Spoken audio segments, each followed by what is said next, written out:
তো আমাদের কাছে সেই গরিবের গুফে ভাইরাল মিজান ভাই চলে আসছে, দেখতে পাচ্ছেন। মূলত আজকে ওনার বাপ দাদার পৈতৃক সম্পত্তি ফিরে যেতে পাওয়ার জন্য আজকে মামলা দায়ের করা হবে।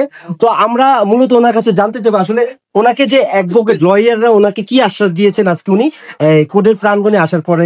একটু ভাই, আপনি কি যে লয়ার, আপনার যে লয়ার আকাশ খান, তারপর আরো কয়েকজন আছে, তো আপনারা কি আশ্বাস দিয়েছে আসলে মামলা করার পর কতদিন সময় লাগতে পারে, এরকম বিষয়টা আমাকে একটু বলবেন। ওনারা বলছে যে আজকে মামলা নিলে অল্প কয়েকদিনের ভিতরে এটা দ্রুত ই করা হবে, যত দ্রুত করা যায় অতই ভালো হবে। এখন বিষয়টা হচ্ছে অনেকে কমেন্ট করতেছে বিভিন্ন সোশ্যাল মিডিয়াতে দেখা যাচ্ছে, অনেকে আপনাকে নিয়ে পোস্ট করলো, এখানে কমেন্ট করে আসলে উনি কি জায়গা পাবে কিনা। আপনি কি আসলে ওই নির্ধারিত আসলে আপনি জায়গা পাবেন, যে কত পরিমাণ জায়গা পাবেন আপনি যদি বলছেন। 165% জমি, 1 একর 65% জমি আমার 1 একর 65% জমি, 3 ভাগের 2 ভাগ আমার দখলে আর 1 ভাগ হিসেবে প্রভাবশালী।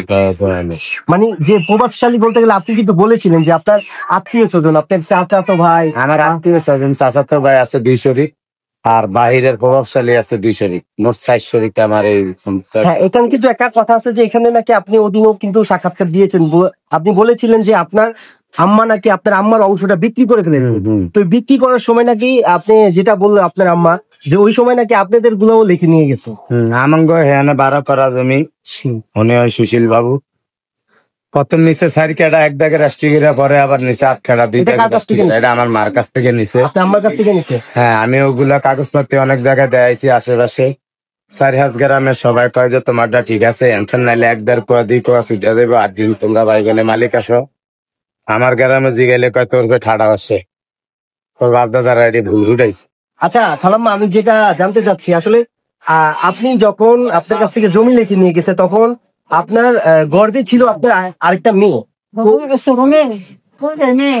মানে আপনার তখন আপনার গর্বে ওই মেয়েটাকে আপনি বলছেন যে ওই মেয়েও নাকি জায়গা লিখে নিয়ে গেছে।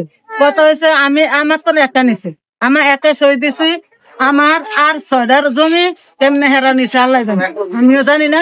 আপনি কি আপনার সন্তানদের জমি কোনো বিক্রি করেন? না না, আমি না, মূলত আমরা যেটা জানি যে বাবার সম্পত্তি মা কখনো ছেলে সন্তানদের সম্পত্তি বিক্রি করতে পারে না।